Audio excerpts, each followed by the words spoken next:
Greetings, one and all. Hope you're all doing great.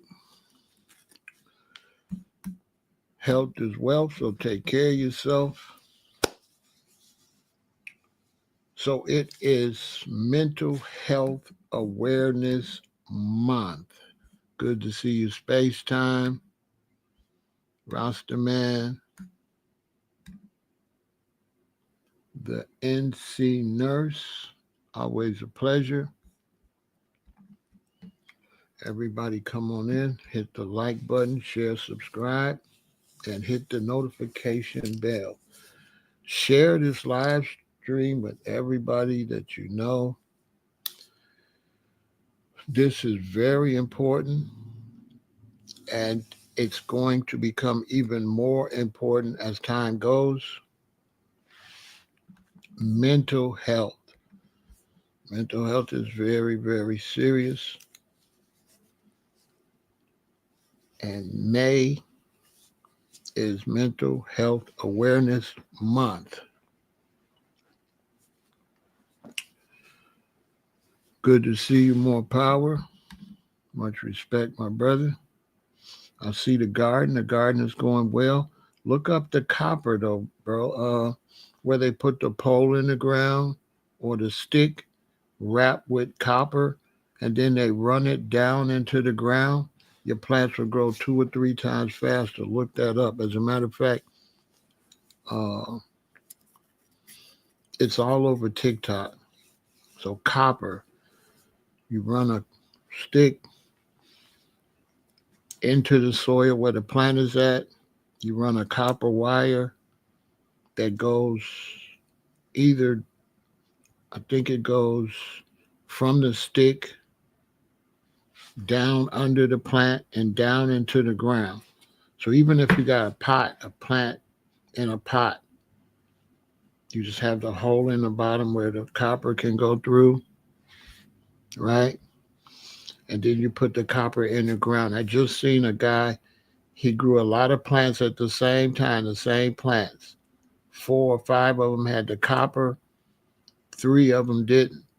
The one that had the copper was like this. The ones that didn't hardly grow none. That's all I needed to see.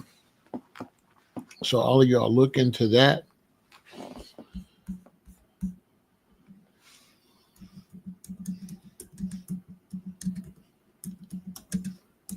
Some type of way it grounds the plants and it makes them grow better. Seriously, I've seen it with my own eyes. Very interesting.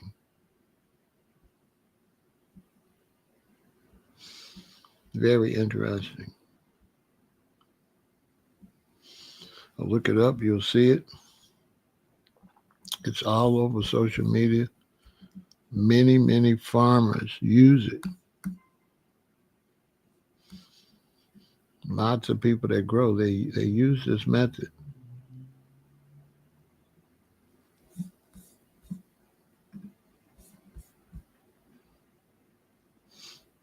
As a matter of fact, Amazon sells these electroculture plant stakes, long copper garden stakes. So look into it. Yeah, look into it. If you're growing food, okay? Always a little tip over here when you watch. I appreciate you watching, so I try to give you all the information that I find out about. I looked it up right now, and Amazon sells them already ready, which is excellent.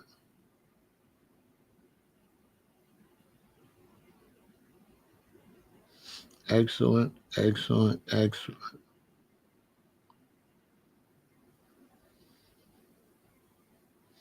You get 6 of them for $20. Can't beat that.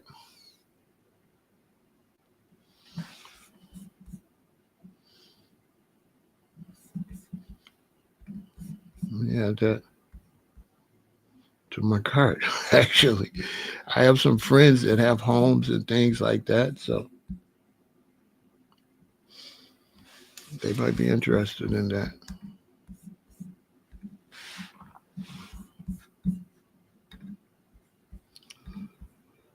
Good to see you, Brother Michael. So,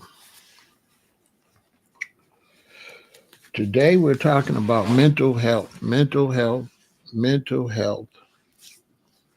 And mental health is very, very serious right now, more serious than ever. People are having serious mental issues, and these mental issues are growing. It's getting worse all across the country and all over the world, but especially in the United States. We have a lot of mental health issues. Our jails and prison systems are overran, and a lot of it is because mental issues. A lot of the crimes, especially the assaults and violent crimes, a lot of those are based off of mental illness, and they don't really distinguish that is mental illness, so they just lock them up. And now they're inmates with other inmates, and other inmates that are sane have to deal with these inmates that have mental illnesses, and it makes the whole situation more uh, nerve-wracking, for lack of a better description. You know what I'm saying? So mental illness is like really serious, you all. Really, really, really serious.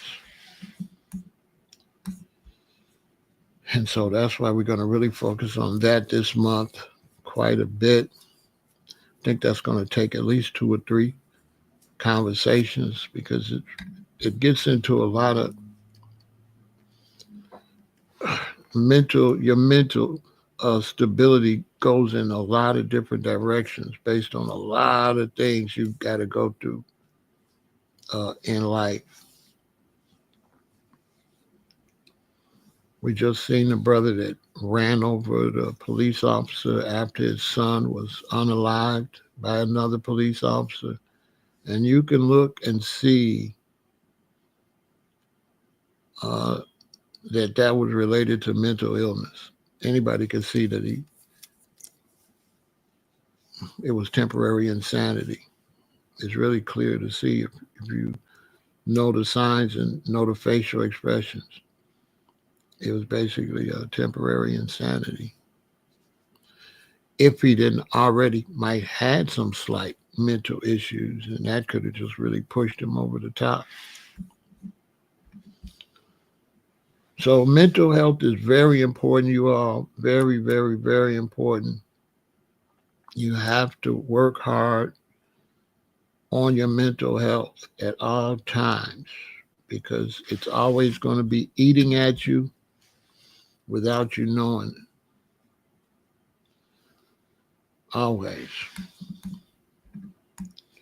And so you might not be aware of what you're going through and the stress you're going through.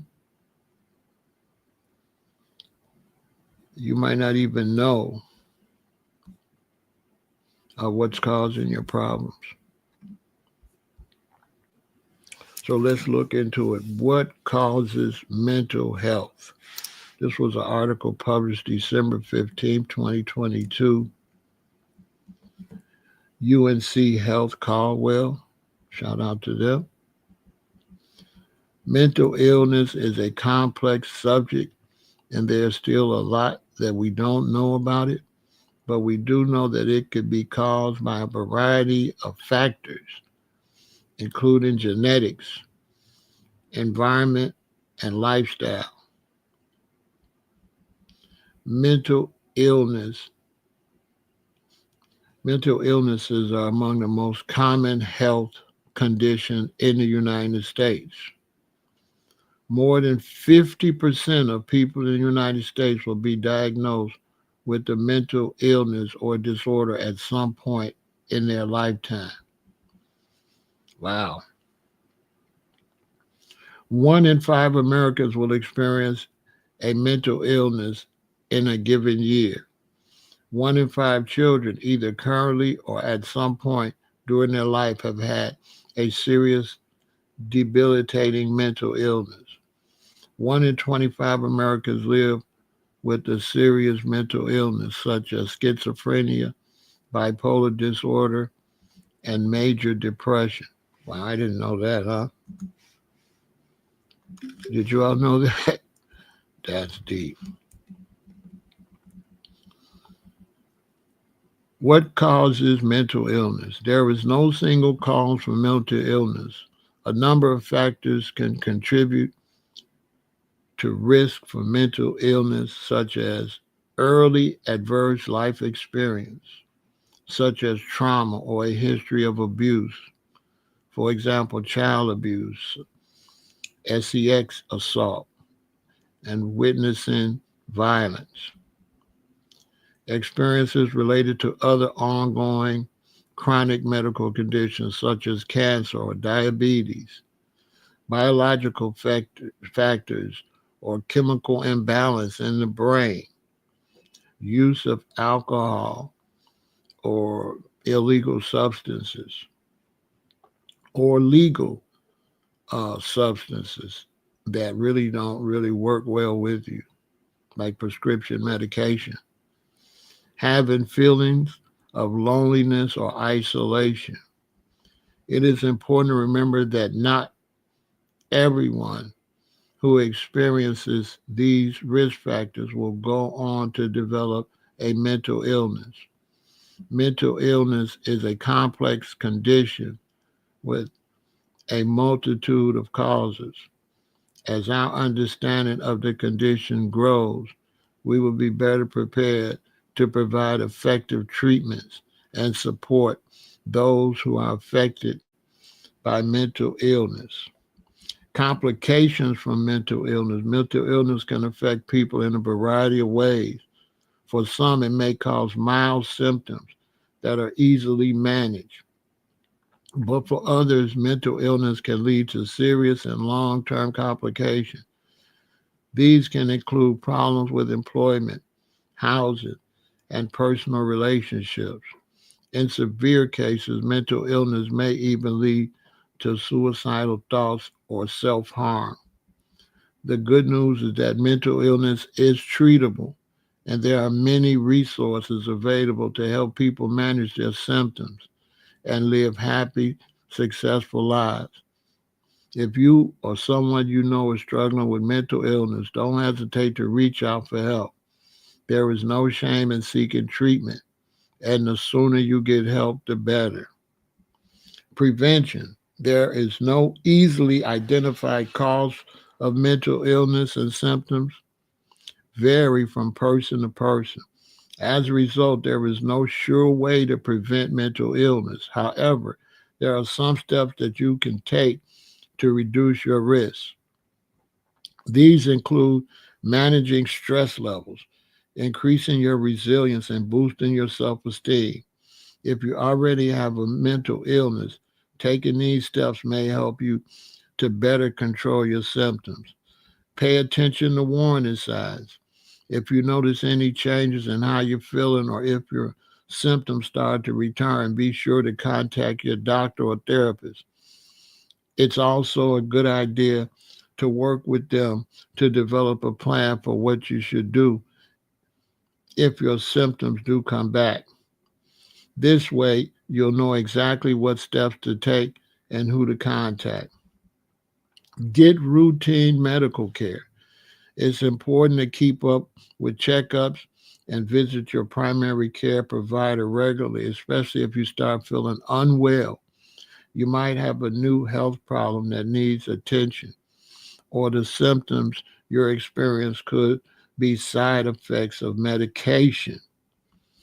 Get help when you need it. Mental health conditions can be harder to treat if you wait until symptoms get bad. Long term maintenance treatment also may help prevent a relapse of symptoms.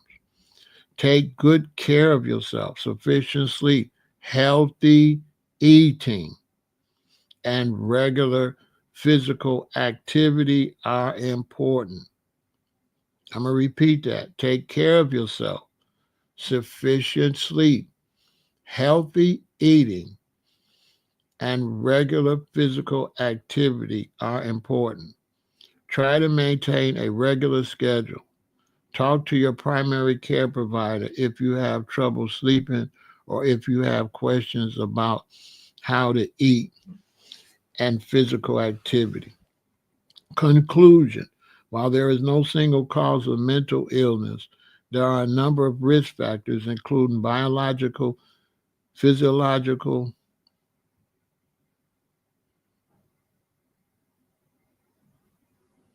and social factors. Early intervention is key to preventing mental illness from progressing and leading to more serious complications. If you or someone you know is struggling with mental illness, don't hesitate to reach out for help. Now, I sped up this conversation because I had one of my subscribers and somebody that's uh, following me on Instagram, and they DM me, and somebody they were real close to, like a brother. This is a male, and somebody he's real close to, like a brother, uh, committed suicide. And so he reached out and asked me to do some lives on mental well-being, and by it being Mental Health Awareness Month, I was going to do that anyway, but now I can really focus on that. And so he's going through some mental stress because the person was like a brother to him. So he's going through some mental stress from the situation. And I can't give professional advice because I'm not licensed, but I could tell you what I think and give you information what I think. I think when someone passes away or they're unalived or they do commit suicide, I don't think it's a good idea to focus on it. To me, that's not healthy. Of course, it happened, and of course, you have to deal with it. But I don't think it's a good idea to focus on it. Because if they're close to you, you're going to automatically be drawn to it. And so if you think in terms, maybe your mother passed away, or your father, or your child even, you're going to already be drawn to it naturally. So the last thing you want to do is then add more intentional attention to it, where you're intentionally focusing on it on top of automatically focusing on it. To me, that's not healthy. Because your mind is real powerful. And when you put things in your mind and you have them go, that's not healthy. And that could be for a breakup too, somebody you really, really love. And what's going to happen is if you break up, you're probably going to think about them anyway. So the last thing you want to do is actually still be trying to think about them. If it's happening natural, cool. But try to relax and think about something else. Try to go on with your life, go on with your day, go on with your week, go on with your month and your year. Try to go on with what you have to do and let that kind of silently sit in your mind. Don't discuss it. Discussing it, to me, is not healthy. I don't think it gets it out your system unless you're discussing getting it out your system. I think it makes it worse. It's like in some cases, people, they go through a breakup. They broke up, they're not together. And what I found is when they contact each other, when they're not together, especially the person that feels hurt, when they contact the person they broke up with, it kind of stalls the hurt a little bit.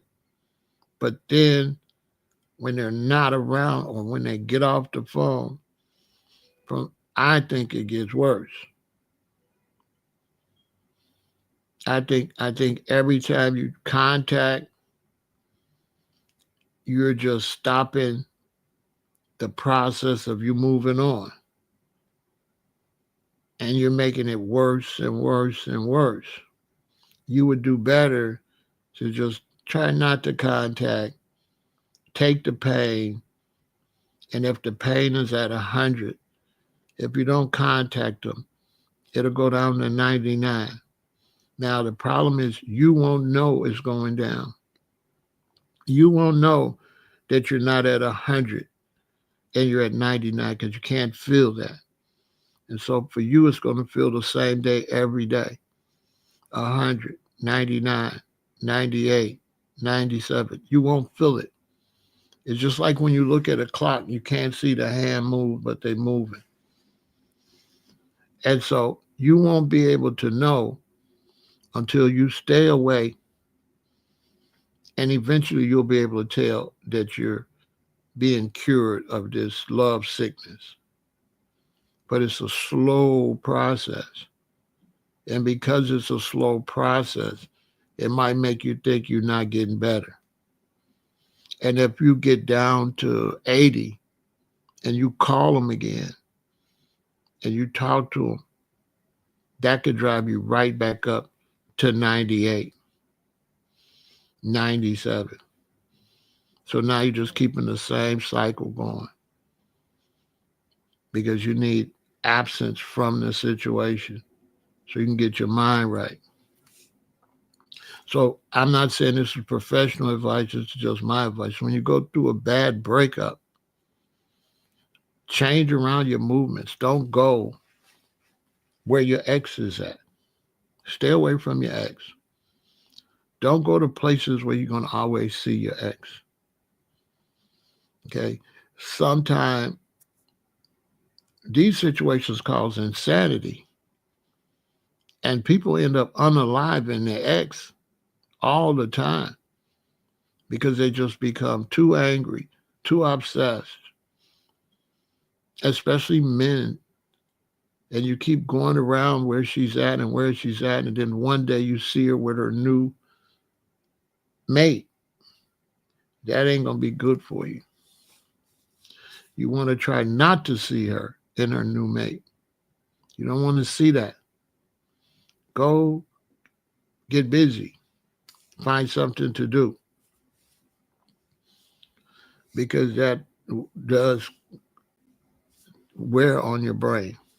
You have to let it go. And you have to just wait it out. It could take a year. It could take 2 years before you're cured. But you will always be better. And you'll start to notice longer periods of time before you think about it. And those periods will get longer and longer and longer until it goes away quietly. You'll never really realize it went away until one day you'll really never pay attention that it went away because you'll be just and went on with your life. You won't even be thinking about that. Your mind will be somewhere else. So, don't put your mind over here and think that your mind's going to go over here. Your mind's going to stay over here if you keep your mind over here. So get back off of that. Stay neutral minded so that there's space for your mind to go somewhere else. Because that's too much. So in the case of this person that contacted me, they lost somebody, they say, like a brother to me, and I could tell he's thinking about it too much. He's thinking about that his friend unalived themselves, and he's just thinking about it, and he's just thinking about it, and he's thinking about the time he spent with him, and thinking about he not here and all of that. But that's not going to help him. The person is gone. So, and so you have to look at that and say, okay, what is that going to do for you? Nothing. When you lose a loved one, you got to move on. You got to move on.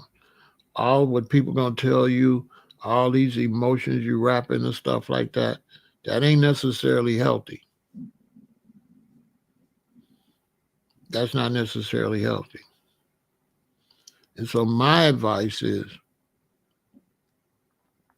always think of yourself. Always put yourself first. Because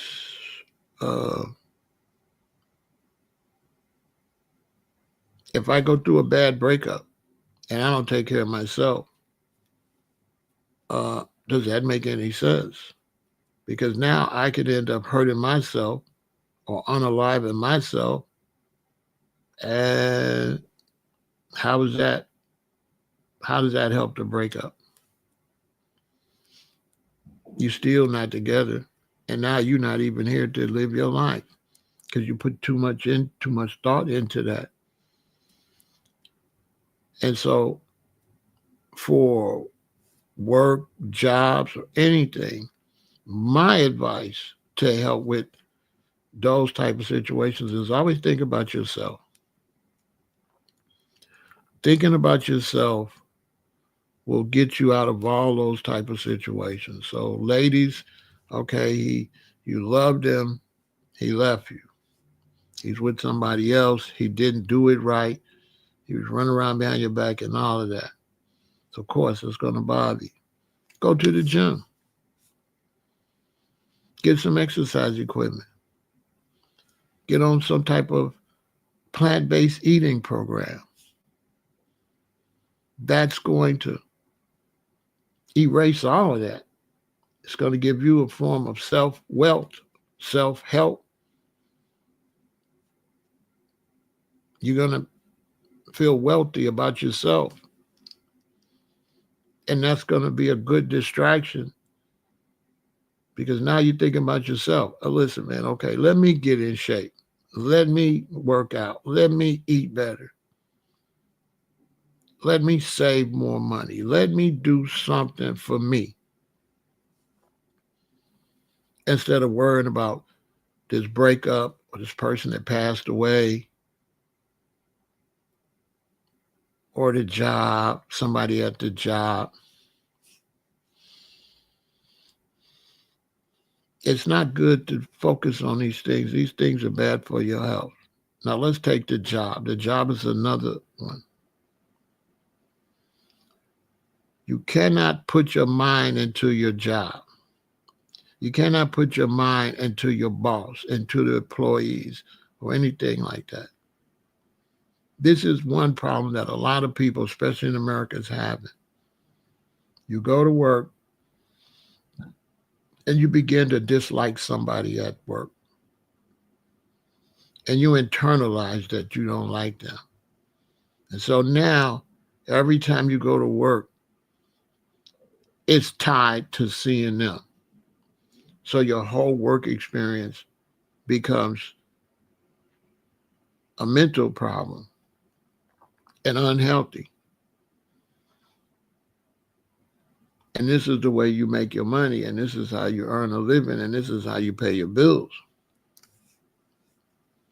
And so in cases of jobs, that it could definitely cause some uh, mental uh, problems. You understand? Tiki said, love is the key. Love is just a word that people use, and taking care of yourself is not really love, but they like to call it that, like love yourself. I mean, if that's what you have to use, but that's not realistic. You want to look at it realistically. So you want to love, you want to look and say, you know what? I'm not in good shape. And you want to go get in shape. You don't want to look at like, oh, let me love myself and go work out. That's not going to work. You're going to look and say, you know what? I need to lose some weight. You know what? I need to take care of myself. You know what? I don't want diabetes.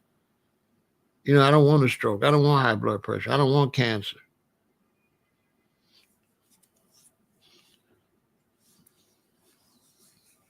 Because love is an unidentified word. Love is an emotion. And love is an emotion that you're going to always get for somebody else. You're never going to get that. You're never going to get the love you get for somebody else for yourself. Because love is an external feeling. And so when people say that, they just be trying to sound intelligent. But you can't really love yourself. Love is something to be shared. Now, you can take care of yourself, self-care, but you can't love yourself. Because love goes like this. Love doesn't go this way. And so I'm not a plant-based because I love myself. I'm plant-based because I'm taking care of myself. I have to love somebody else, my children, my mate, my grandchildren. I can love them, my grandparents. But you can't love yourself. They say this, but psychologically, it doesn't make much sense. Because love is an attachment to somebody else. It's not an attachment to yourself. So you want to deal with self-care. Am I taking care of myself? Am I taking care of myself financially? Am I taking care of myself physically? Am I taking care of myself the way I eat? If I'm taking care of myself by the things I'm consuming, certain medicines and things, am I taking too much of this stuff? Self-care. Care is the only thing that you can do for you and somebody else. You can care for somebody else. You can care for yourself. But care is limited because there's two types of care. There's a care where you feel like you care, and there's a care where you actually care for them. So let's say my father's got high blood pressure, but he won't stop eating pork and a lot of salt. I care about him, but I can't care for him because he's going to just eat what he's going to eat. So it's not like he's in a hospital where I could bring him what he needs to eat. He's living at home, so I can't really care for him. I could care about him, but I can't care for him. But when it comes to work, there's a mental way that you got to deal with work. And this is how I'm going to give you a game on how you deal with work. Work, you get paid so much an hour. And so when you go to work, focus on your wages. That's how you go to work. Get up and say, let me go get this money. Let me go get this money to pay these bills. So you go to work. If I'm making $25 an hour, I get to work at 9. At 10 o'clock, say 25.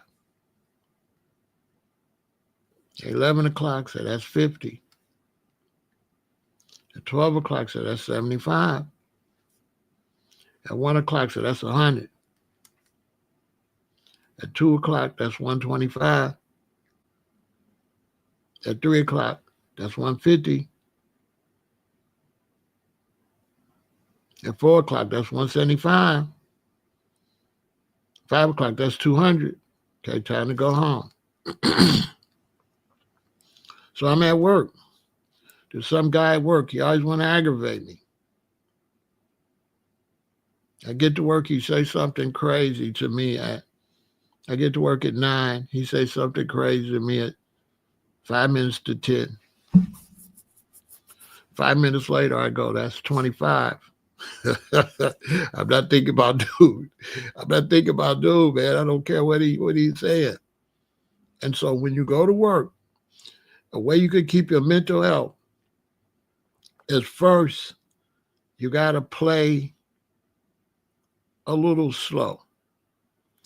In other words, an employee, well, my boss walks up to me and says something a little bit out of line. And I go, okay, all right, to throw him off, because now he think, didn't hear what I said? Right? I go, okay. And I just keep going. Now, all day, he's going to be looking at me to see my reaction to what he said. And that's why he did it. He did it to watch you be frowning, right? So how could you stop him from doing that? Is make his efforts unsuccessful. He said something crazy to me, but the next time he see me, I'm still the same way. I'm still talking to him like he's cool. He's not getting nowhere. He's going to stop doing it because he's not getting nowhere. But when you let it affect you and you play the game with him, now he's getting somewhere. Now he's irritated. You're going to keep doing it. But nobody's going to keep trying to irritate you if you seem like something's wrong with you and you seem like you don't know. You feel me? You understand? Because somebody will say something to you and then they'll watch you because they want to see you react to what they said. So what you want to do when you're going to go to work, don't react to nothing. Act like you slow in them terms. So somebody comes to me and say something real rude, and I'd be like, yeah, which don't even match what they said. And they say, what the heck did he say yeah for? And then another hour go by, and I'd be like, that's 75. Another hour go by, that's 100. Because I'm counting my cheese. I'm counting my money. Now, I don't know what you talking about or what you all, but I'm here to get this bread, man.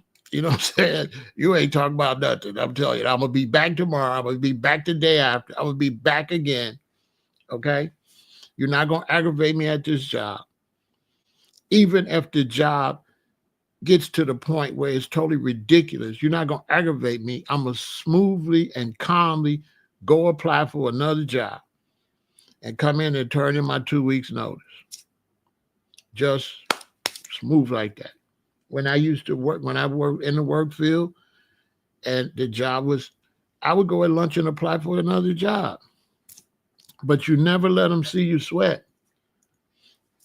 You cannot react because this is not good for your mental. And now they're in your head. And this could cause you serious mental problems to the point you can have anger outbursts and all that because you just let it build up and build up. And it's not until you're in handcuffs where you attack somebody at the job before you realize you went too far. And then they laughing while you get hauled off to jail for hitting them or something. So you don't get involved with any of that when you go to work. You don't get involved with no personal nothing, period. If this is your brain and they say something to you, it needs to bounce off. It needs to bounce off. They doing a little funny stuff, it needs to bounce off. Because if it sticks, that means you ain't concentrating on your money. And when you go to work, You need to have your mind on your money and your money on your mind, not them and what they doing. Let them waste their time. Make them waste their time by not caring, not getting upset. Because you upset for what? They the ones wasting their time talking to you, saying crazy stuff to you. Why would you get upset? Let them just hold that. Let them just keep doing that and with no effect.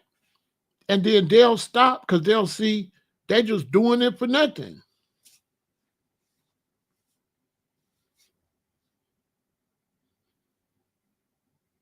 And every day I'm gonna come on be the same way. I'm gonna speak to you. Hey James. Every time James say something bogus to me, I come speak. Hey Johnny. Hey Sal. Hey James.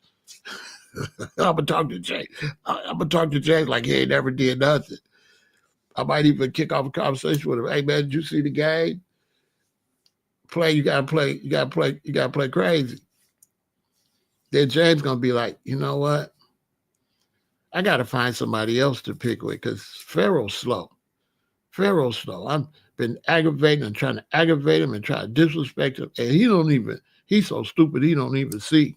Oh, I see, but I don't see because I'm clocking my dollars, bro. I don't got time. Yeah, I'm getting money. I'm here to get money. I'm not here to pay no attention to what you're talking about. I don't get paid for listening to you, man. You know what I'm saying? I'll be here tomorrow and the next day, and I'm going to get up and I'm going to come to work and get my money. I'm not going to be, I got to go to work. No. I got to pay the bills. Ain't no need of you crying about going to work when you got to pay the bills. Get up and go to work. Pay the bills. Pay the bills. Pay the bills. I need my money. That's how you got to look at work, to have a healthy mental mind. Now you say, well, that's easy to say, no, it's not. Because what's the key to make you go to work and not pay attention to all that? Saving your money. Saving money is good for your mental health because now you're getting somewhere in life. When you go and make money and go buy a bunch of clothes and go out and all that, that's what creates the anxiety at work. Because now you're just spinning your wheels. You don't got nothing to show for it. But if you start to stack your money, now it's a contest. So now you're trying to go because you got money to stack. And once you're trying to stack money, what you're going to do? You're going to separate your splurging. So in other words, if every month I could save $1,000, I'm not going to do anything to mess up that $1,000. If I do go to a concert, it cannot step on that $1,000. It got to be with the money over that.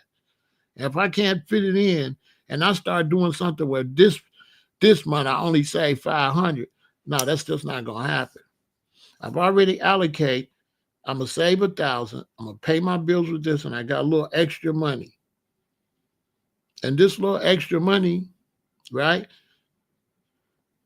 Now that I'm saving, I'm trying to see how much of that I could save.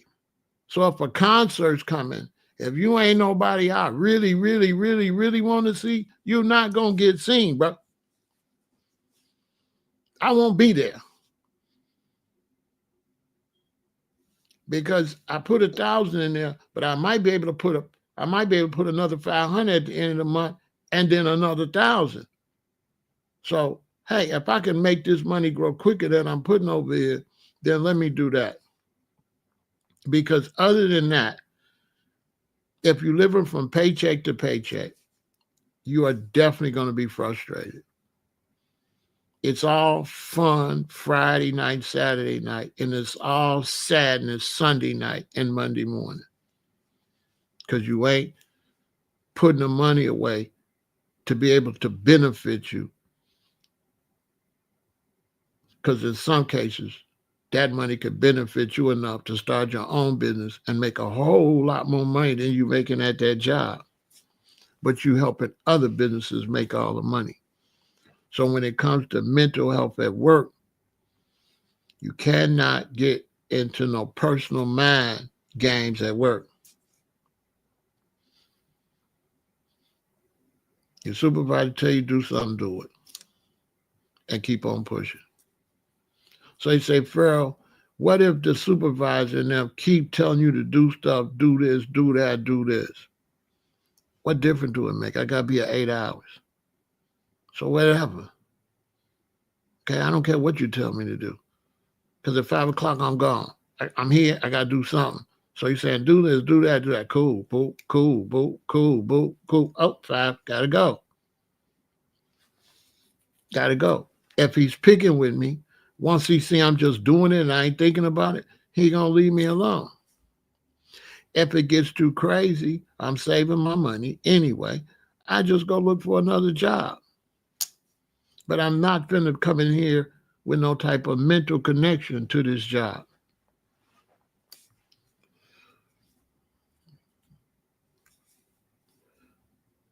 Okay? You have to protect your sanity. Anything you're thinking of too much, negative things that you letting go around and around in your brain can destroy you. That's why we say he snapped or she snapped. Because your mind's like a rubber band and you keep pulling it and you keep pulling it until snap, it pops. So stop pulling your mind, stressing yourself, and take it easy. And in terms of work, think about your money. It'll take all the stress right off of you. Don't be just saying, I got to go to work. You're not going to work. You're going to get some money.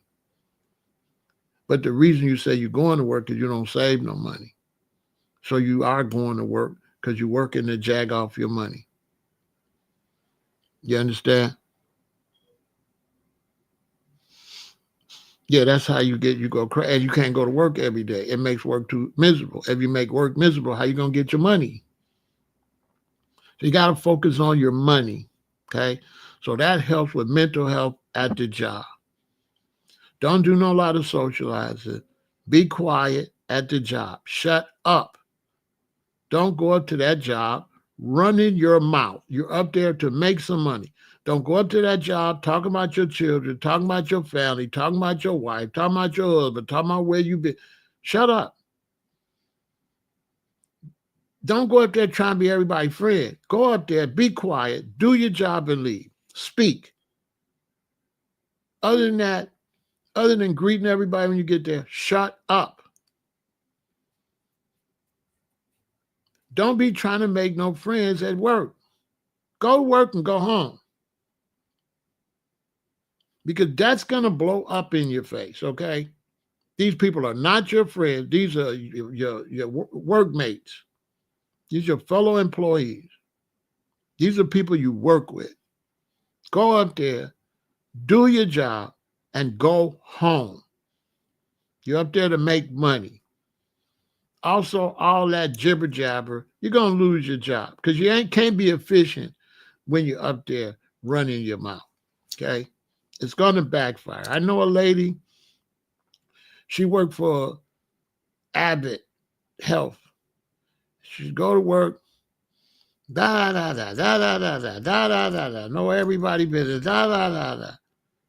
People started getting fired. She started gossiping about who got fired. Got around, they fired her. Now she had been working there how many years? And I know why she got fired. She was talking too much.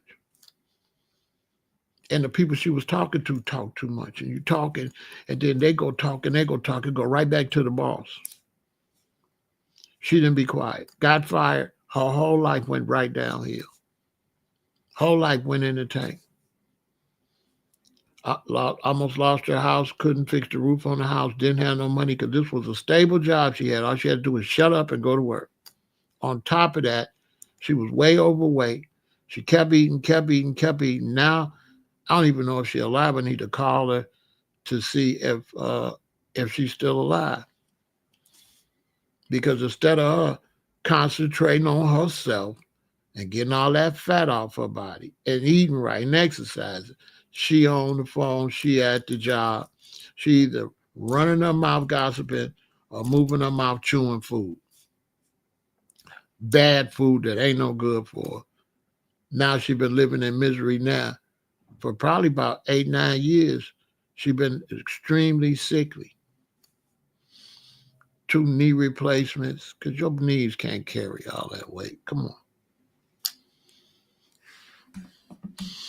You have to take care of yourself. And one of the things that's going to help you take care of yourself is how you eat. How you eat is very important when it comes to taking care of yourself. Achieving mental well being involves a holistic approach encompassing self care, social connection, and positive habits. Key strategies include prioritizing physical health, practicing mindfulness, and seeking support when needed. So they advise you to have some type of social activities, which are good. Social activities are good. And that's why I disagree with people. Social media is real good because people can feel like they still communicating. So people in the house, they ain't got nobody there. They can go on social media and meet people on social media and still get that social experience. So I personally like social media. I think it has benefits. Anything could be used for good or bad. It's based on how you use it. So social media, I would say, it's a good thing. It's an outing. It's a way to get your mind off of, get your mind off your mundane stuff you're doing. Other than that, socializing, you have to pick because if you socialize with the wrong person, that's going to stress you out. So, when they say, get a social life, they don't go into the detail. Yeah, get a social life, but with who? Do you want to get a social life with somebody going to irritate you and you end up falling out with them and you end up arguing with them? See what I'm saying? So you have to be careful who's in your circle and who you socialize with. But a social activity could be good if it's social activity that's going to uh, encourage self-care. But if it's social activity and the people you socialize drink a lot, that's not going to help you. That's not going to help you. While some studies suggest a potential link to veganism and improved mental health, others indicate potential negative impacts, and the research remains inconclusive. Some studies have found that vegan diets may be associated with lower rates of depression and anxiety. However, others have shown higher rates of depression and anxiety among vegans, potentially due to factors like nutrition deficiency, social isolation, or physiological impact on dietary changes. And so what they're saying is that, you know, some people, when they go vegan, they be isolated because nobody else don't eat like that. And they said in some cases that isolation cannot be good for you. Also, vegan don't mean healthy. So just because you're not eating animal byproducts, that still don't mean that you're eating healthy. See? So you have to eat healthy. You have to eat fruits and vegetables, herbs and spices, nuts and grains. This is what's going to help you with your mental. You can't just eliminate meat and dairy and stuff like that unless you replace it with whole foods. You can't go vegan and just be eating vegan donuts and vegan hot dogs and vegan. You have to eat plants. Every now and then you can eat those burgers and stuff because they're made out of plants, but they're not whole plants. And there's going to be a difference in your mental when it's not whole plants. And you still have to have some type of social activity in your life. As I've been a vegan now for 47 years. But I was a vendor. I was always at concerts because that's where I made my money at. So my job was actually being social. My job was to go into big crowds of people. So I've never been isolated all these years because the way I made money was a professional vendor at concerts and events. And so I'm at events every weekend with hundreds of people, sometimes thousands, live music and all that. So I'm not really participating in what they are. I'm there to serve them, but I'm still in the crowd. I'm meeting people. I'm talking to people. They buying T-shirts. They buying hats. They buying stickers. They buying belts. They buying merch, and that's interaction. But also, I have a queen, children, and so we have our own interactions. If you're in a relationship, if you're a husband and wife and some children, what you going out looking for company for? Y'all is the company. So the idea you got two children and a husband or two children and a wife, and you talking about you need social activity. I don't understand that. If you want to have a happy family and you want to have a positive mental uh, uh, uh, mentality in the family, I would advise on the weekends, you're going to have to get some board games. You're going to have to get some Monopoly. You're going to have to play some cards. This whole idea where the children's over here and you over there, and the only time you doing something, you got to be taking the children somewhere, spending a lot of money, but that's not really no good interaction. If I take my children to the zoo, right, it's very good for them to see the animals, but it's not a gooder interaction as playing pity pat or old maid or dominoes or checkers. It's not that good. It's not that good. The best interaction for a family is board games and games. Nothing is better. There's nothing you're going to do better to bond your family than games, period. There's no vacation. There's no place you can take them. There is nothing that you can do with your family that is going to be better than playing games at home. That's an absolute fact. And that's coming from somebody that parents took me to Disney World, vacation every year, and none of that compares to us around there playing Omade and Pity Pat and Whisk. And when I think back to my childhood, I think about pickup sticks and dominoes. That was the most fun.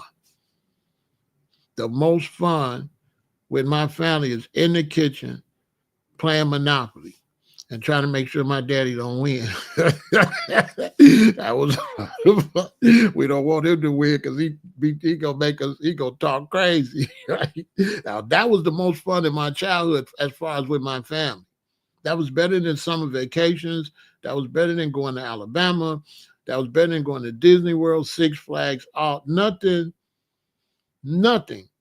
was better than us playing games in the kitchen on the kitchen table. Nothing. Nothing. And it don't cost nothing. And we enjoying each other. And we in our environment and we bonding. Nothing gonna beat that.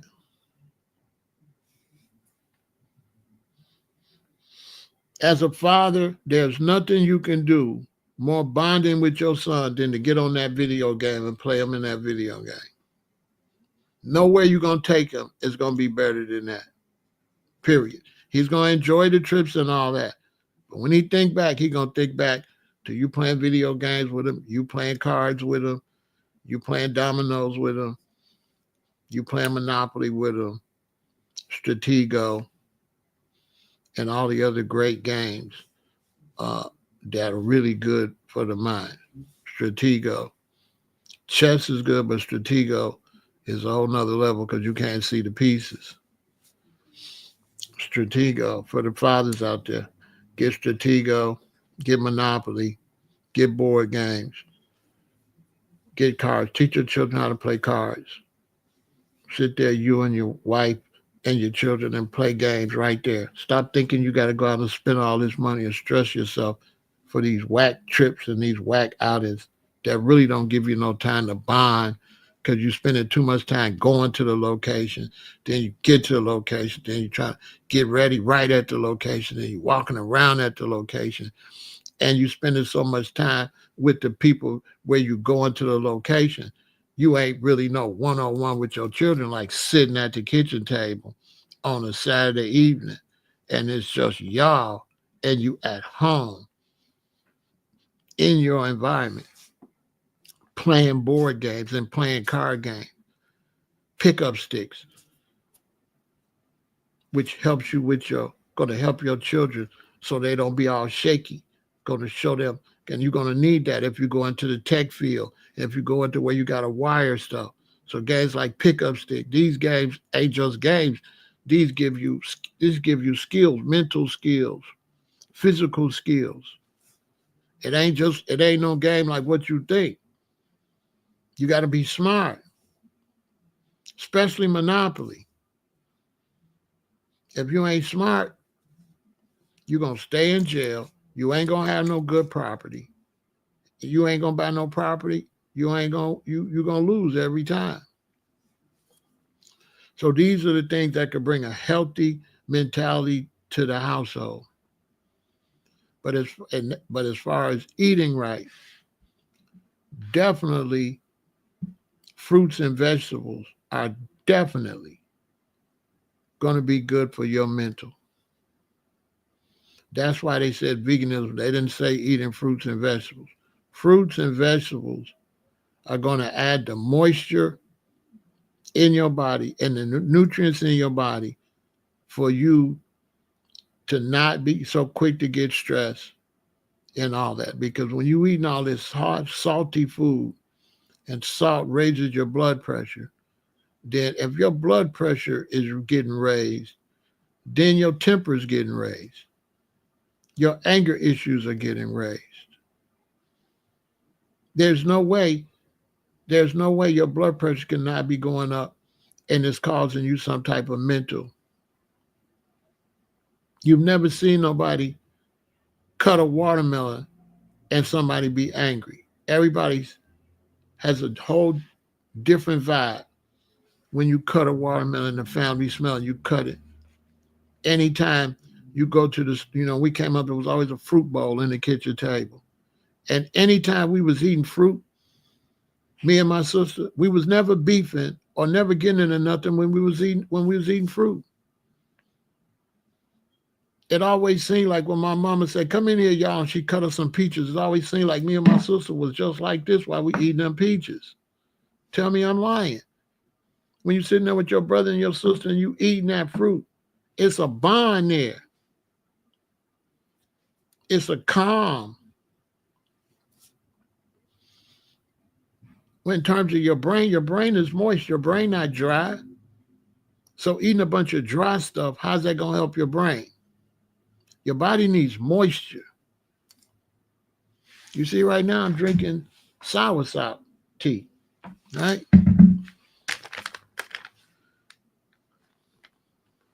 That people claim, I'm not saying it, but people claim all in Africa and everywhere that this helps fight against cancer.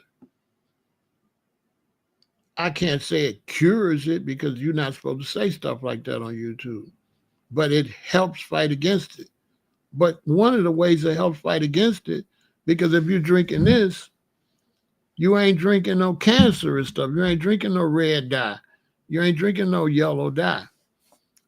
And so going on a plant-based way of eating is stopping you from eating certain things that's full of chemicals that is definitely not going to be good for you mentally. Not at all. For optimal mental health, prioritize dark, leafy green like spinach and kale, as well as broccoli and other nutrient-rich vegetables. These vegetables are packed with vitamins, minerals, and antioxidants that support brain function and mood regulation. Okay? You understand? Regeneration Center. Recommended foods for a healthy brain. Something dry is not going to help your brain. Okay? We have carrots, pumpkin seeds, figs, almonds, edamame, apples, avocados, cocoa beans. Chocolate is excellent, but it's got to be dark chocolate. It could be sweetened with cane sugar, but it's got to be dark. Can't be milk chocolate, okay? Because the milk is going to cut the medicine. If the natural medicine is in the chocolate, you want the chocolate as pure as possible. Bananas, berries, hemp seeds, broccoli, millet, squash, flax seeds, black beans, spinach, mushrooms, sweet potatoes, olives, walnuts, coffee beans, oranges, chia seeds, coconut, collard greens, quinoa, wild rice, romaine lettuce, chickpeas, chard, teff, and lentils. These things will give you a more calming effect and help you so that you hopefully won't even get to the situation where you're having serious mental issues. Okay? You have to really take care of yourself and you have to exercise. You have to exercise. If you don't exercise, then you don't have a chance because you're just sitting around. And some people can do it and be fine, others can't. What to know about veganism and depression? Veganism is a type of diet that includes only plants. People who eat a vegan diet avoid animal products, including meat, poultry, seafood, dairy, eggs, and honey. They also typically don't use other products that come from animals, such as leather or wool. A well planned vegan diet can have several health benefits. Some of these include lower blood pressure, heart disease, and a reduced risk of cancer. On the other hand, a lack of meat and dairy in your diet can play a role in new and worrisome physiological symptoms. As a result, people who eat vegan diet can sometimes have depression. Impact of veganism on your mental health. Physically healthier. Eating a vegan diet can lower your risk of chronic disease. It can also improve other health conditions such as obesity, diabetes, arthritis, high blood pressure, and heart disease. When these conditions improve, you may experience a better sense of well being and health. Some people say that eating a vegan diet lowers their anxiety and improves their mood.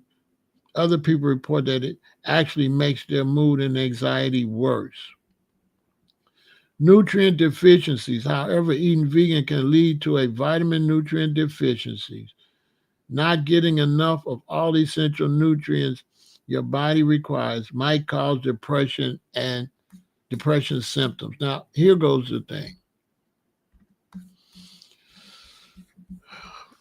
People that eat meat and eat a lot of meat and stuff, they have always a nutrient deficient. Always. Because it's a limited way of eating. They don't get a variety. It's a lot of meat and bread and potatoes. So there's no nutrients like they try to claim for your typical meat eater.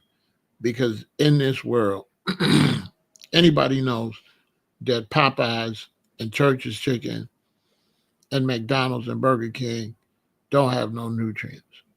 And we know that meat eaters eat fast food a lot. The fast food industry is making trillions, right? So we're not going to try to pretend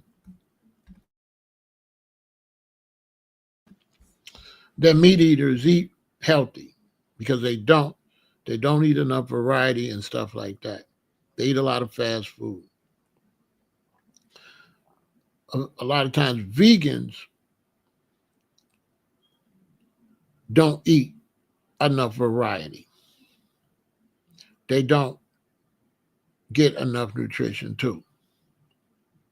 The main difference between meat eaters and vegans is that in the meat eater world, you got a lot of obesity.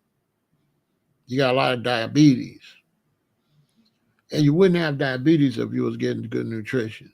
So you're getting diabetes because you're not getting good nutrition. You're getting a whole bunch of sugar. All them starches and stuff is turning to sugar.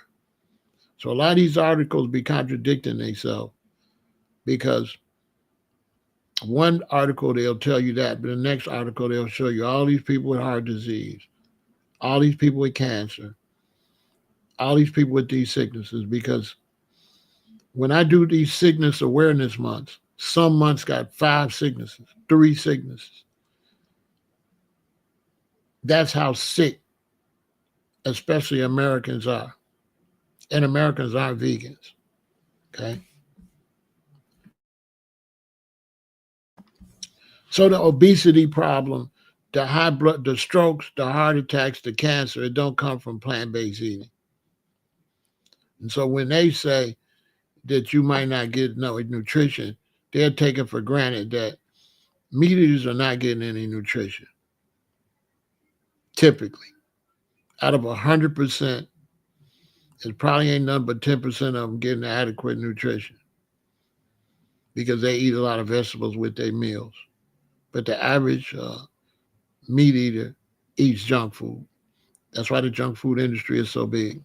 That's why they sell so many pizzas and burgers and hot dogs and stuff. You can't eat right and go to the football game. You can't eat right and go to the basketball game.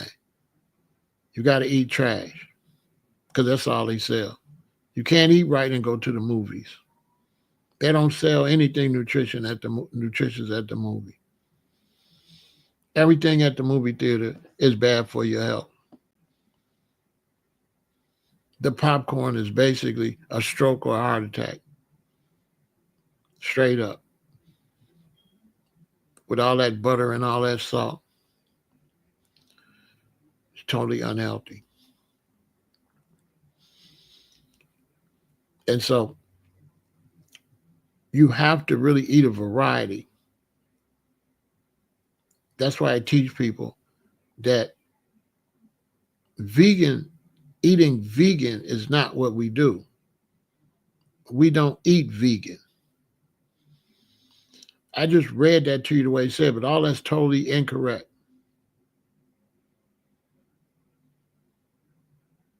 So technically, there is no, when you talk about vegan means no animal byproducts. That's it. It doesn't mean healthy. Vegan doesn't mean healthy. Vegan is not a description of what you eat. Vegan is a description of what you don't eat. And they're teaching veganism like vegan represents what you eat. It does not. Vegan does not mean what you eat. When I say I'm a vegan, that's saying what I don't eat. Vegan is a word that means no animal byproducts. That's what vegan means. It doesn't mean healthy. But when you eat healthy and you eat a lot of plants and you eat a lot of vegetables and fruit and herbs and spices and all that, you're eating a vegan lifestyle. So a vegan lifestyle can go from really healthy to totally unhealthy because all it means is no animal byproduct. So you can eat Skittles and potato chips and artificial colors, but as long as nothing is made from animals, you're eating vegan. So this is why people go vegan and have problems because there's no such thing as vegan food. There's no such thing as vegan vitamins. There's no such thing as a vegan sandwich. It's the other way. It's a sandwich that's vegan. It's vitamins that's vegan. The vegan is the second word. It's not the first word. So if I buy some vitamins, I'm buying vitamins that's vegan. That means there's no fish in there, there's no dairy, there's no milk. That's all it means. And I see people like Yaki and them confusing people saying they don't like vegan because he not understanding what vegan mean himself, and he's supposed to know better. Vegan is just a description. Yaki is a vegan. So I don't understand what he's talking about.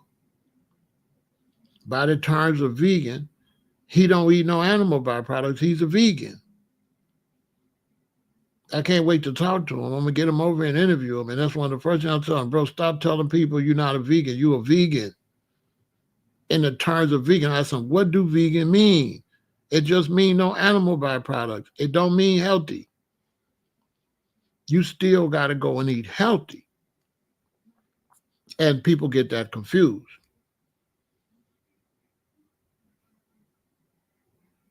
So in terms of what we eat, we're whole food plant-based. We're whole food plant-based, which is vegan. See what I'm saying? Whole food plant-based is vegan. Vegan is just a description of what's not what you don't eat. That's it.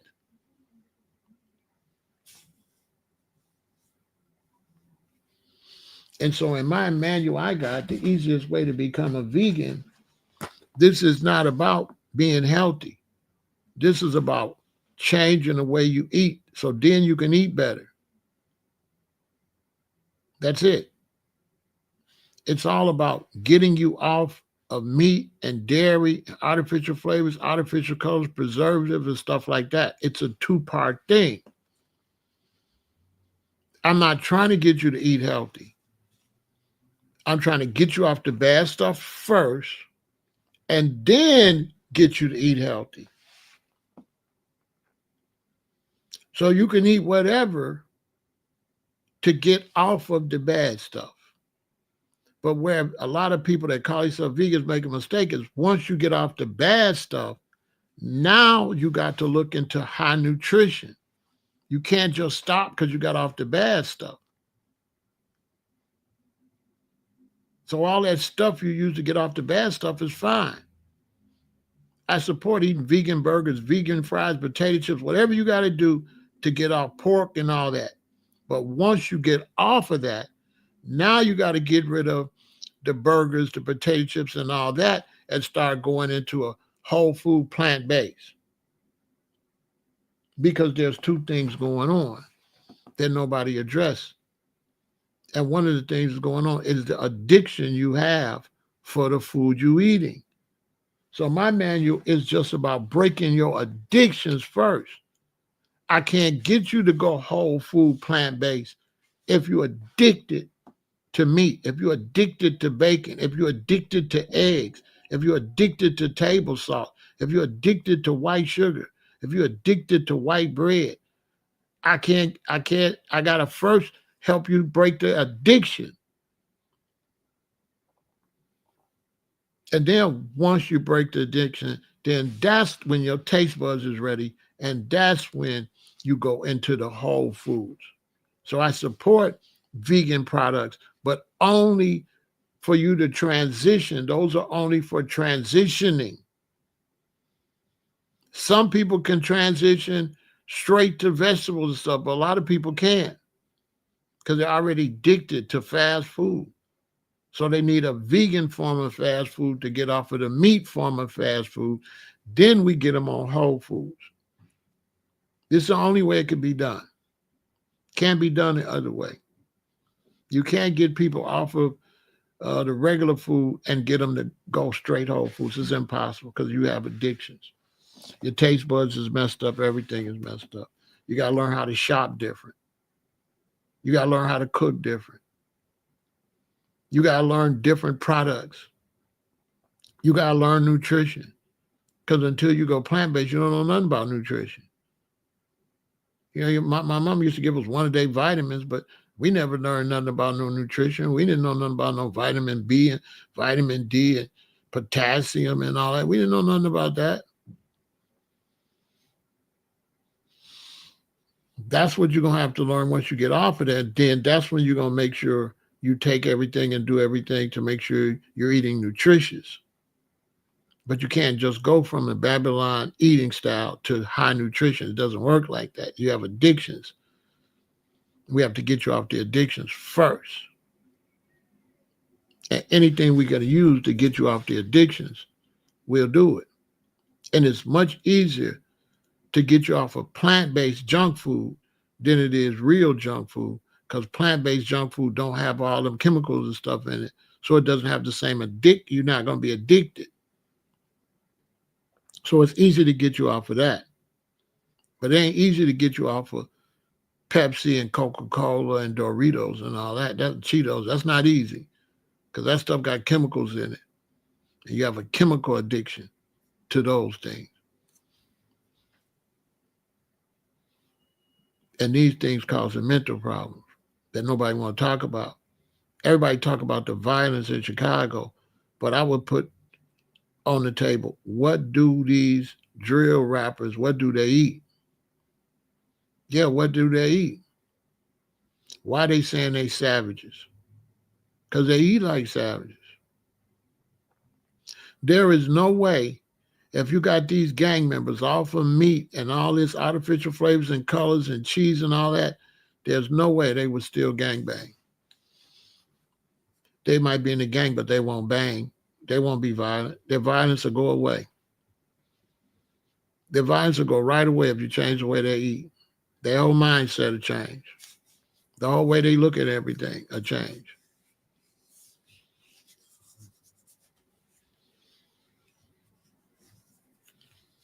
And your mental health is connected to your physical health. So if you don't have good physical health, there ain't no way you're going to have good mental health. If you eating and you 300, 350 pounds, you got mental problems. You have dietary problems and mental problems. No ifs, ands, or buts about it. Who do that to their body? Who eat their body all sloppy like that, and they uncomfortable, can't move, can't walk? That's a mental disorder. For sure. And so you have to protect your mental. And the best way to protect your mental is always think about yourself. If you're going through something, you lose a loved one, hit the gym, clean up, eat better, consume more fruits and vegetables, cook more vegetables and fruits. You understand? Yeah, I will. I will be doing a stroke. I'll be doing all of the awareness months, for sure. And so anytime you're going through something and you know, the first thing I would say is if you feel some type of anxiety or you feel some type of depression, go to the gym or get some exercise equipment. That would be my advice if you came to see me. And I'm not a doctor or nothing, but I would definitely tell you, first thing you do is get some exercise equipment and go to the gym and start concentrating on losing fat, building muscle, getting stronger. This is going to take your mind off of your loved one that passed away. Because psychologically, if your loved one passed away, wouldn't they want to live through you, or would they want you sitting around moping? So let's say in a make-believe world, I pass away and I'm in some heaven and I can see my son. I got 3 sons. Would I want them moping?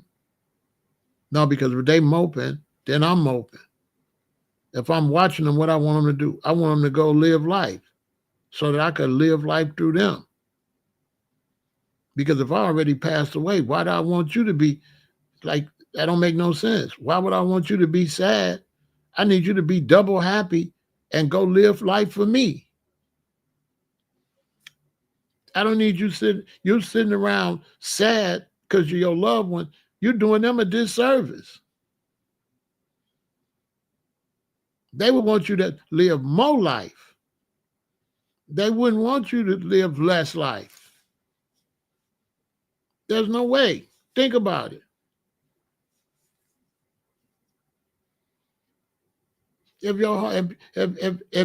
you passed away and you could see your homeboy and your homeboy was sad, he'd be like, dude, get up and go do something. And you watching him, right? And he's sitting around moping. He'd be like, oh my God, bro, go do something so I can have fun through you. You know what I'm saying? I'd be like, oh my God, you should have been the one dead and I should be the one.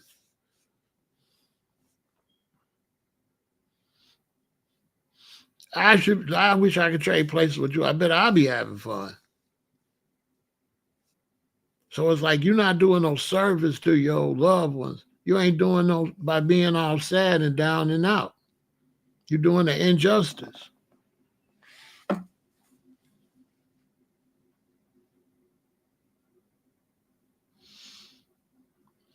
You start a garden in North Carolina and you have pest problems. Well, first thing, when you start a garden, the garden should be inside something. I say net everything off. Everything should be netted off. They got little nets that's like tents that go and you can have them in a row. Everything would be netted off.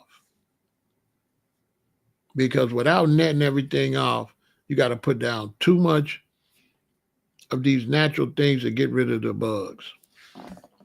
So for me, everything should be netted off if I got a garden. To me. Let me show you.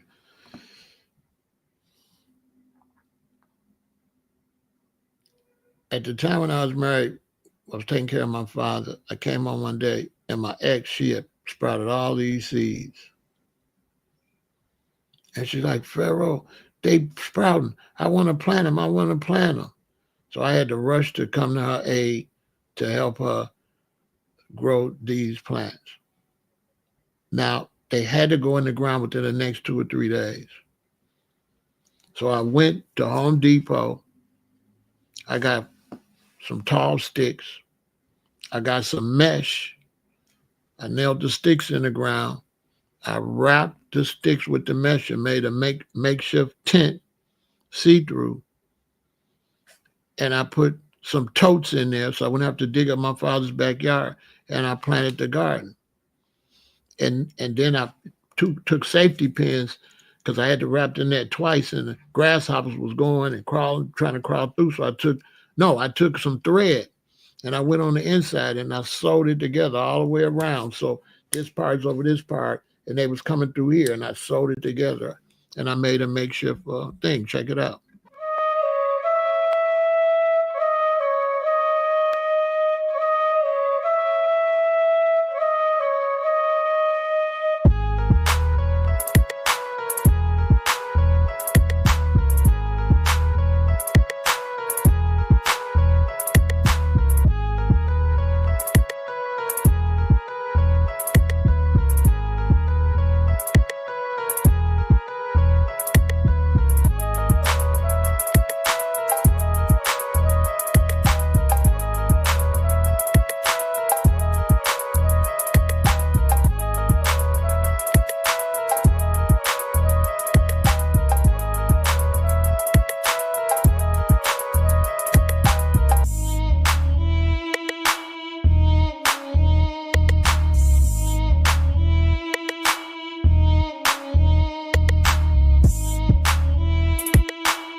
Because it was inside and I had the totes, I had put down some plastic, a couple layers of plastic. So then in between the totes, I sprinkled cayenne pepper, garlic powder. Don't nothing want to crawl on that, right? That kept the ants from coming in. The other bugs couldn't get in. And as far as the bug repellent, you could get some neem oil. Get some neem oil, and this neem oil spray will no bugs don't like the neem oil, and that will keep them off of your animals. But the best thing to do is to cover them because the moths will land on the plants, and the moth will lay eggs in the plants and have baby worms, and they'll eat the whole top of the plant up. The plant won't be no good because the moths gonna come and eat it. Another thing you want to do is you want to order some ladybugs. You want to order ladybugs, right? Let me show you that.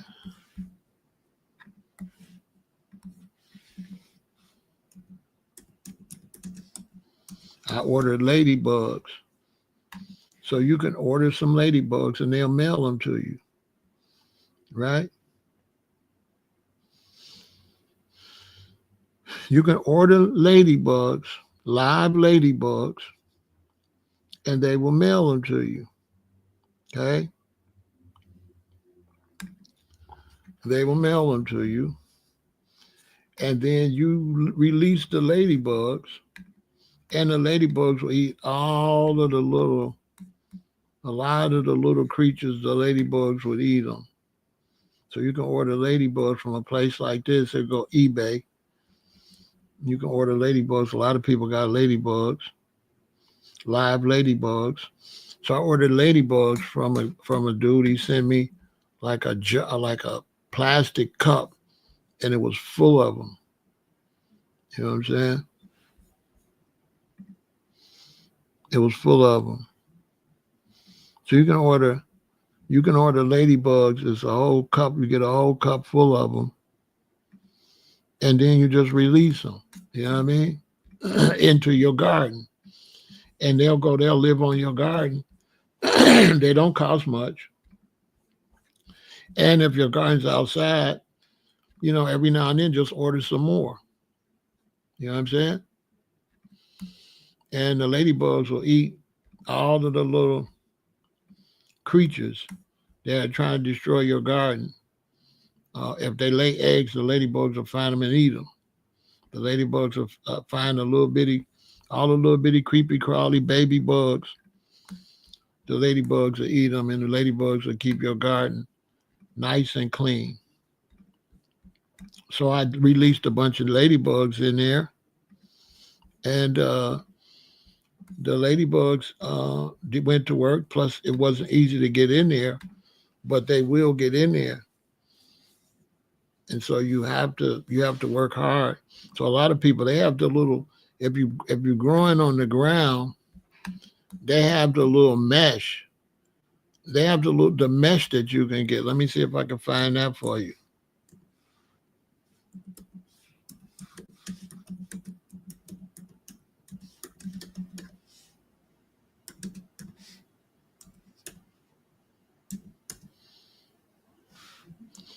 They have the mesh that you can order. I would definitely get that. So they have the mesh you can get for your garden that will help protect your garden. That's great to get. I'll show you that too. And take that. And there's like garden insect netting. And you can get the garden insect netting, and that works really well. You know what I'm saying? You can get the garden insect netting. That works excellent. You know what I'm saying? I'll show you. If you're trying to grow a garden.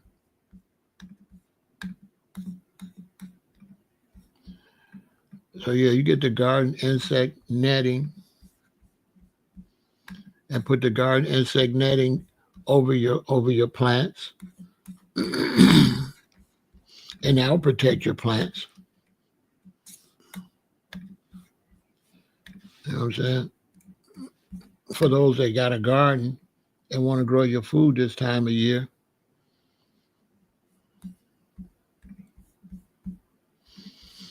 yeah, that's all you got to do, and you'll be ready to go. No problem. Let me show you. It's work. It's work. So you get the neem oil. You have to really study that when you're trying to grow. So I had to go and study to find out what to do. But they have everything you can look for if you're growing the NC nurse. Go to the nursery. Go to the garden supply store. They'll tell you exactly what to get. Go to where they grow at, right? And they'll tell you exactly what to get. So you can get these, and these go right over your row of your food, even if they're in the ground, and nothing can get to them. Because if you don't do that, they're going to get ate up. Your garden's going to get ate up if you don't. If you don't do this, they're going to decimate your garden because they got to eat, and they're going to smell it, and they're going to show up. So this is what people use right here.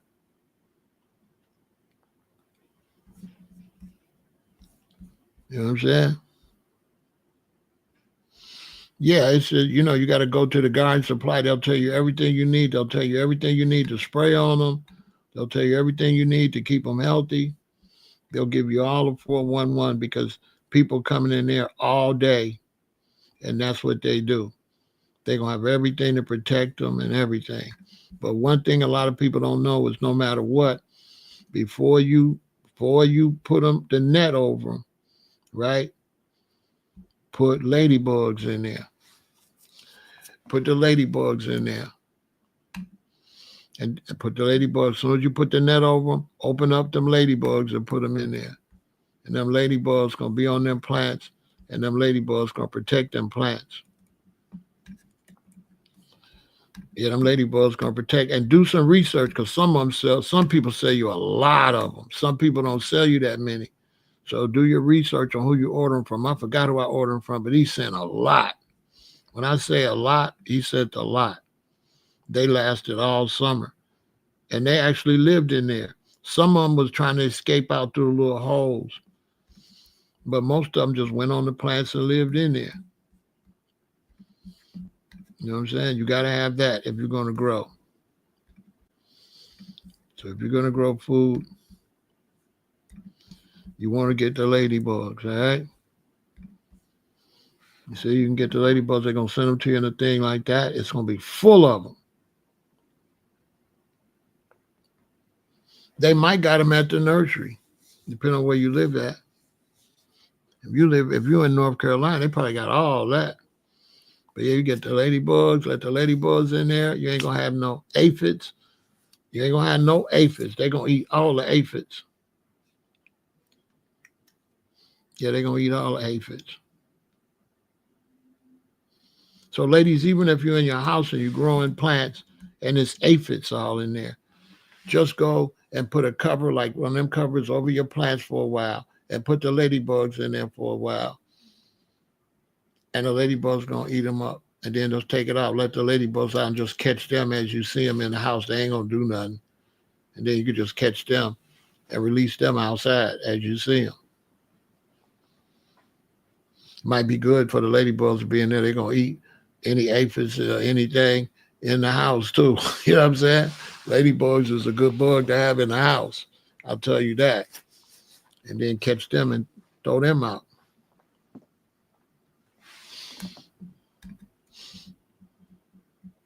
And grow you some food. So then you can eat and be healthy and have a healthy mind, healthy mental situation and all of that. Now, in some cases, if you have family members and stuff, they have mental illness, you're gonna have to get professional help. If Because sometimes they're born with it. You know, they could be born with mental illness, right? So that's something you're gonna have to work on. You know what I mean? So thanks for watching. You all support the channel, right? PayPal.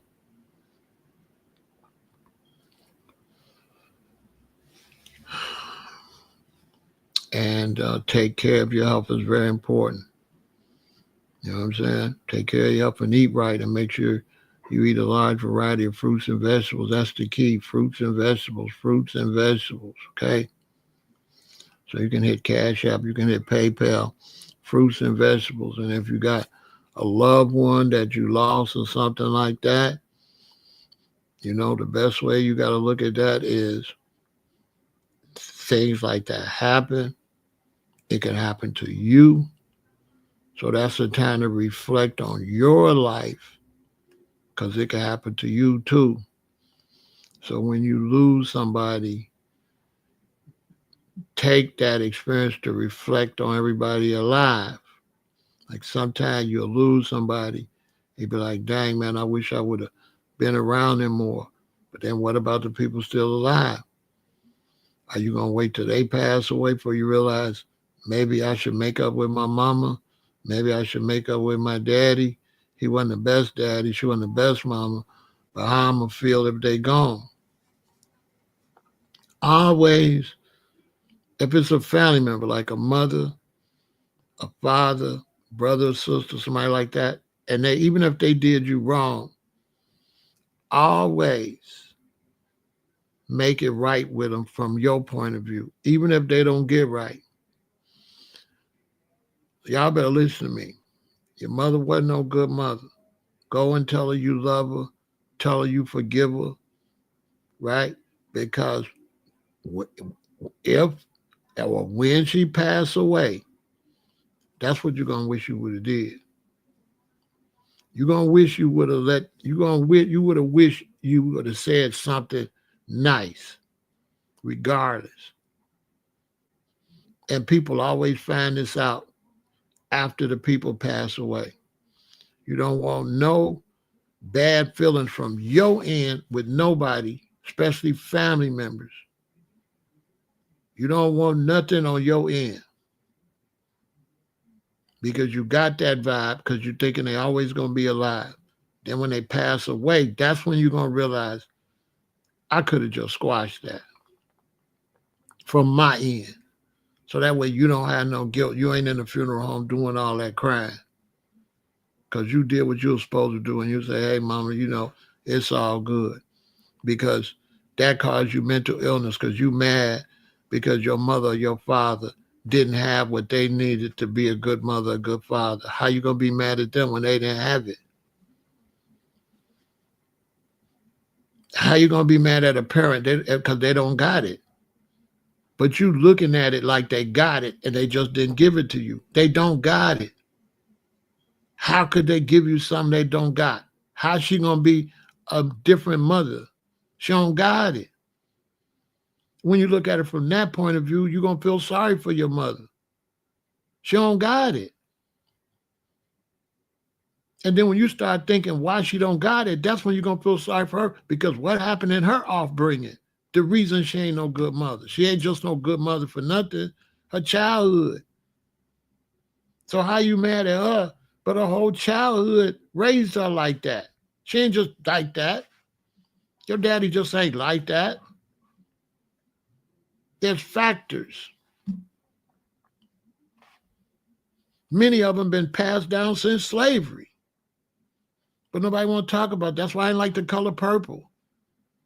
Because The Color Purple didn't go into more detail as what was wrong with dude. They showed a little bit, and they just highlight his abuse. But they should have showed where he got it from. That's why Tupac fell out with the brothers that shot the movie, because he like, y'all got me as a Muslim. I'm the good guy, but you need to show people why. And Pac was 100% right. The movie would have been better if they would have just took 2 minutes, 3 minutes to show why he was like that, Pac would have been one of the best directors ever. To know that, bro, was cold. So, like, for all y'all out there, that's mental illness too, where you got a beef with your parents. You got to hang up with your parents. That can only be what they could be. Nobody's intentionally mean to you. They mean because they lifestyle. When you're around somebody and they mistreat you beyond what it looked normal, that tell you right there something wrong with them. So how you gonna be mad at somebody something wrong with them? Wasn't nothing wrong with my mother and father. So that's why I had a great childhood. Because wasn't nothing wrong with them. Not because they was greater than nobody else. They was fortunate enough to have a lifestyle and be raised where they could be decent. But what if they wasn't raised where they can be decent?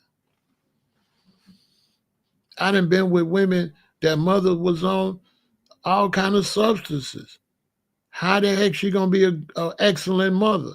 And they still try to be a halfway decent mother, but the trauma from their childhood, they ain't had no mama to teach them how to be no mama. So how they gonna be a mama?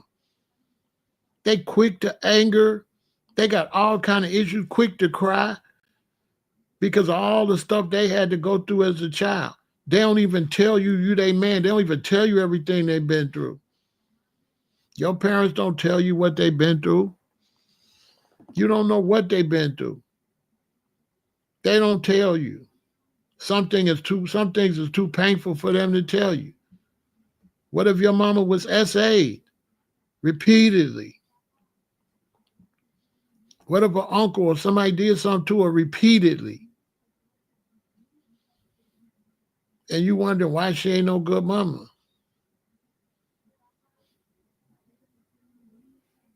It's up to you to let her know, you still love her and you know what I mean?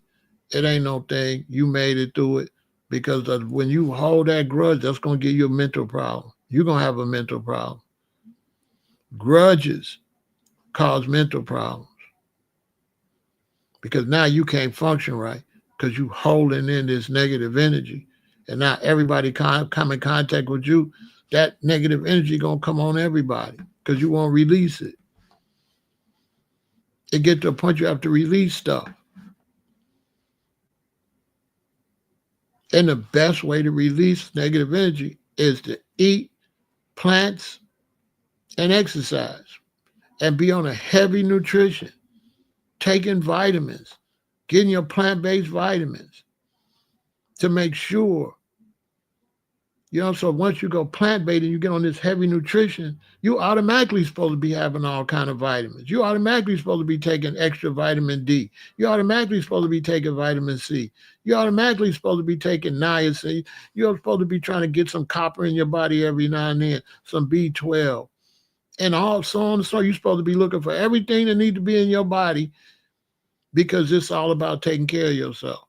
So you ain't supposed to be. That's why I don't like animal rights vegans, because they just doing it for the animals. We doing it for health. We started in the health food store. I take lots of nutrition. I'm telling you. So much nutrition that my nails won't break no more.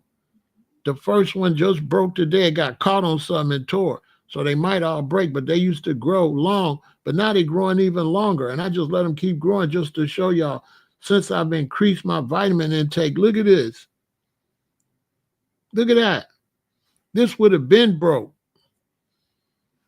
They won't break no more because I've been dosing up on the vitamins to make sure I got every vitamin, all the minerals. I'm taking my sea moss. I just made a whole nother thing of sea moss. I make my nutrition every day and I work out. Not every day, but I work out enough where my body know I'm working out. You got to want to stay alive, y'all. And the more you take care of yourself, the more you work out, the better you be.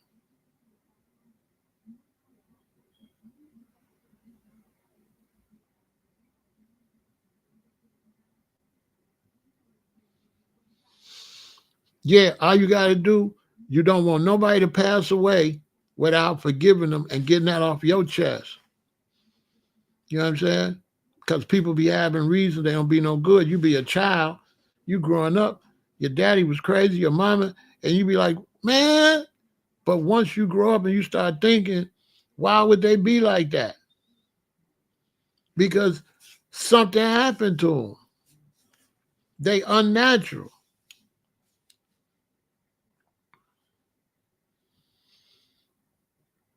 And sometimes if you're a man or a woman, you can't see it until you get in a relationship with somebody that's kind of not necessarily the best parent they could be.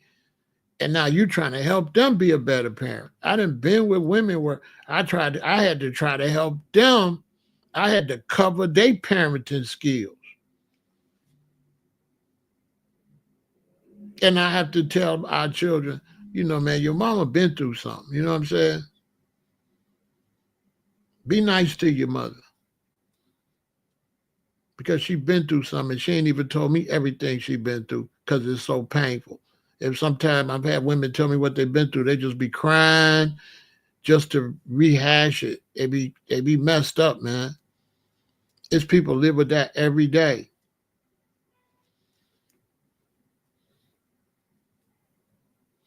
There's young men, imagine your daddy went to school every day and he didn't have no clothes. And the kids was laughing at him. He had holes in his pants. And every day your daddy went to school, he didn't have no clothes. He didn't have no nice clothes.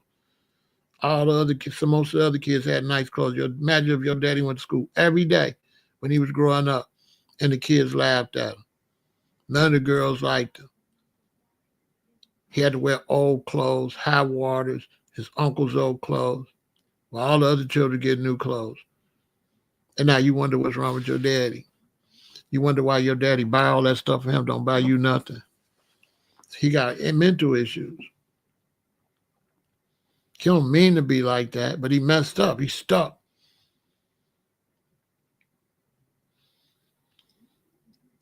And I know better than anybody because I was without any of that. And so when you grow up with really great parents and a really great childhood, it makes you more sensitive to the people that don't have that. You understand how I am because I had the best childhood. Now, what about somebody that didn't? How they gonna be like me? How is a brother gonna be like me if his childhood was the total opposite of mine?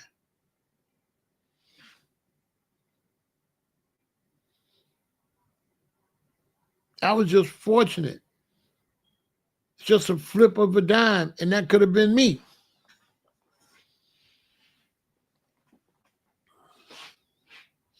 You understand? So, like, that's why the scriptures be talking about forgiveness. Forgiveness helps you move on. You gotta let stuff go.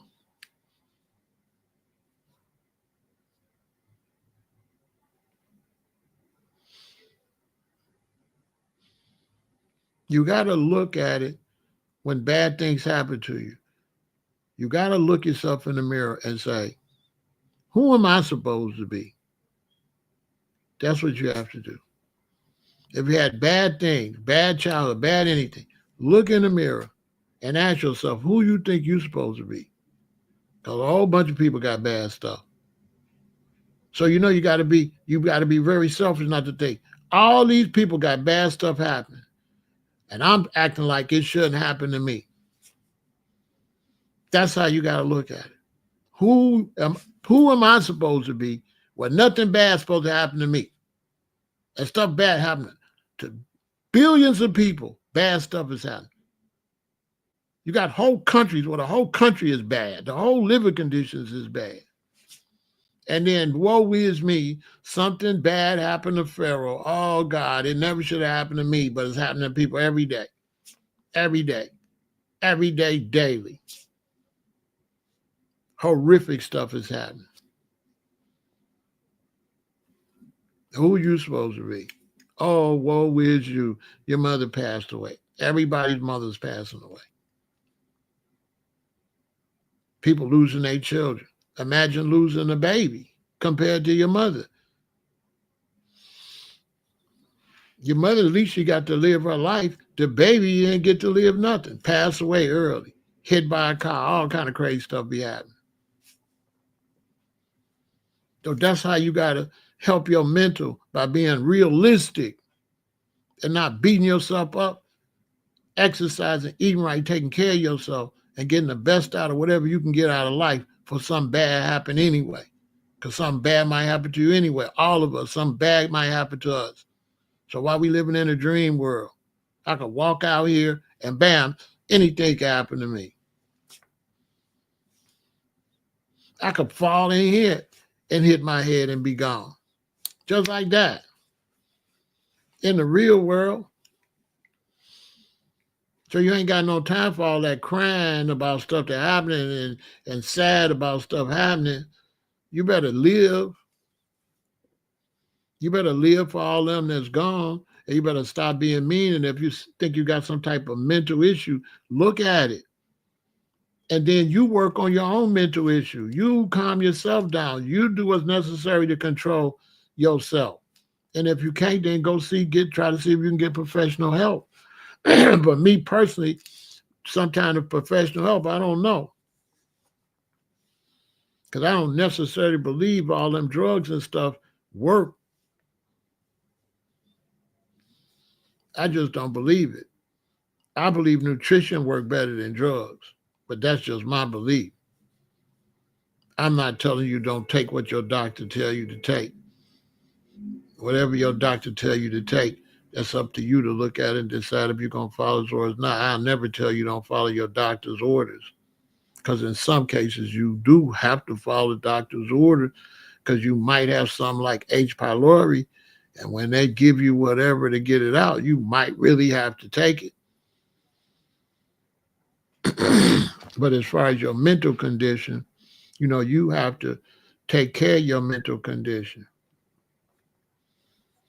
And if you lonely, get your ass on social media. That'll take away your loneliness. Talk to people on social media. Some kind of expression. You just ain't sitting there with everything bottled up. Get on social media. Social media has benefits. It helps you meet people and talk to people in other cities and other places, to the point where you can actually call them and give them your number and make real friends. I made a lot of friends. People over here got my phone number. That's a good thing. So like social media is not bad. Everything is how you use it. Do you use it or do you abuse it? So social media, if you're feeling lonely, get on social media. Go live. Go live. Get people to start watching you and talk. Go on other people's live and talk to them on their live. Get in their chat. Get you some type of social activity. It's social media, so go get social. It's always been like that. When your mama, what your mamas used to do, my mom born in the 30s, what they used to do for social activity, they used to be on the phone. The phone was a way to not feel lonely. She'd call granny up, call somebody she go to work with, call up one of her relatives, be on the phone yapping for about an hour. They didn't always have social media, have a contact with people face to face. They did the phone. Back in the old times, they wrote letters. You read the letter, you feel like, you're talking to somebody. But now with the phone, you can see people. What's the difference me looking at you on the phone and you right here? It's the same thing. You right here. You on the phone. Hey, what you doing? Got call my grandson on the phone, get him on the phone and look at him. What's the difference in me talking to him, seeing him on the phone, him right here? You know what I'm saying? So, you got to work on, what's wrong with you. You know what kind of mental stuff you got. You got to work on it. And you got to be stubborn. You got to be, ain't nothing going to take me out. Ain't nothing going to make me feel bad. Ain't nothing going to make me unalive myself. Ain't nothing gonna make me commit no suicide. That's not finna happen. That's how you gotta look at it. Boy, ain't nothing finna make me so. No, I'm not doing none of that. I'm not doing none of that. I'm not sitting around talking about I'm lonely, I'm this. Man, I'm not doing none of that.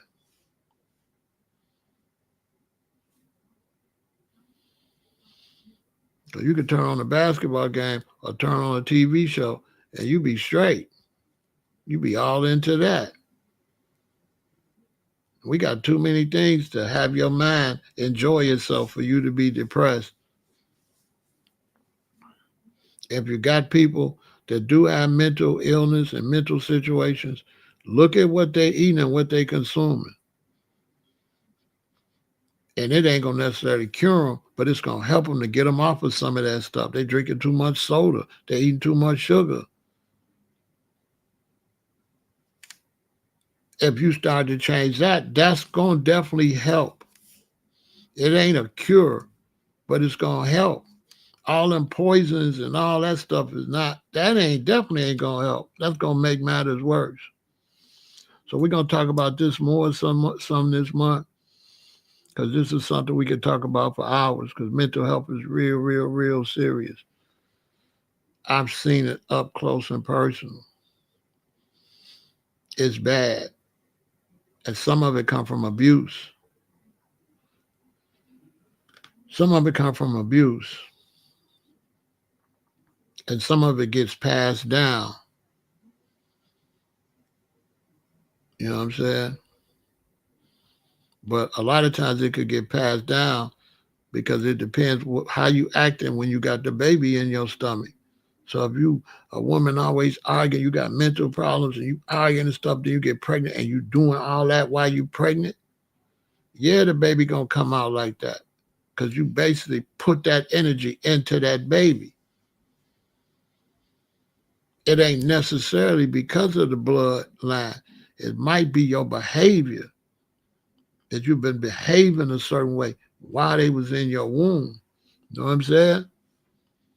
Then they born and you still behaving that way. So the baby hearing mama screaming and hollering all the time, arguing all the time, arguing all the time, screaming and hollering, arguing all the time in her stomach. Then it come out, it's 2 days old, mama still the same way. It's 5 days old, it's 1 month, it's 1 year old, 2 year old, 3 year old, mama acting crazy. Next thing you know, the little girl, she get about 8th grade, 6th, 7th, 8th grade, she crazy. She acting crazy. She always want to fight. She don't get along with nobody. Well, you put that energy in that baby the whole time. From the time they was conceived, you've been doing that while you carrying that baby.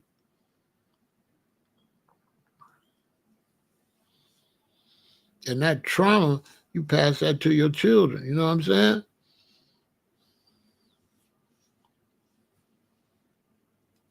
So we're going to talk about this some more.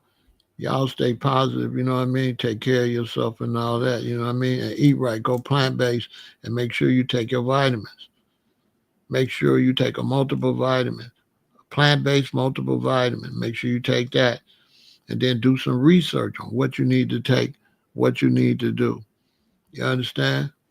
Straight up. Go vegan and victory.